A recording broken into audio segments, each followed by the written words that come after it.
my name is Finn and I am a member of Northeastern University's Department of Human Research and the IRB. This video will cover guidance on how to close an active IRB study.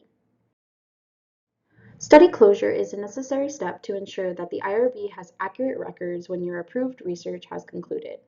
At NU, it's simple. You just submit a completed protocol closure form to the IRB. So when would you know that it is necessary to close your study?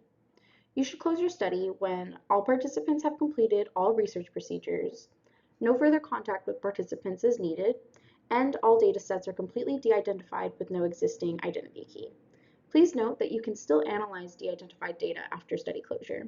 However, if you need to keep an identity key for future analysis or for any other reason, you may want to wait to close the study, or you can discuss your particular situation with the IRB office. Some other closure scenarios also include when the PI is leaving the university and the study is either over or will not be at NU anymore, the student investigator has graduated, or the research was never initiated in the first place. So what information do you need to fill out this form?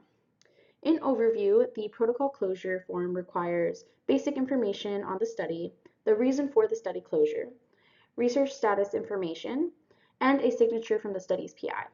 And I'll go through each section of the form in detail in the next slides. The protocol information section is pretty straightforward. Please ensure that you list both the correct IRB number and the correct study name. If this is blank or incorrectly filled out, we won't be able to process this form as we won't know which study to close. The next section of the form asks you to indicate the reason for your study closure. Here, please only select the options that apply to your study. It can be more than one.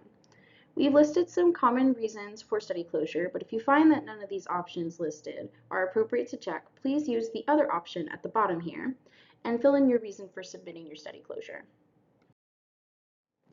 The research status section of the form asks for some information on how many participants you enrolled, your withdrawal rate, as well as to indicate if any unanticipated incidences or adverse events have occurred that you have not yet reported to the IRB. If you've already reported all of these kinds of incidences or events, you may click no on this question. If you do click yes, please ensure that you also attach a summary and details of the resolutions you implemented along with your completed closure form when you submit this to the IRB, and click the attached box here. It is important that you complete this section with accurate details, as this ensures that the study closes cleanly. Lastly, this form must also be signed by the study's current PI. Please ensure that the PI either attaches a digital signature or a scanned one, rather than typing their name onto the document, as we will not consider this a completed signature. This section is necessary in order to consider a form complete, even if all the other fields are filled out.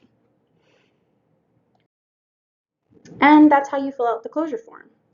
After you've completed it, you may submit the completed form and any additional documentation as email attachments, and you can submit them to the IRB email on the screen here. In the body of the email, please include the IRB number and state what form you are submitting. This helps us organize your correspondence and process your request more efficiently. So to go over what happens after you submit your form, processing sometimes takes a few days. You'll receive an email notification when your study is closed or if any edits are needed for your form.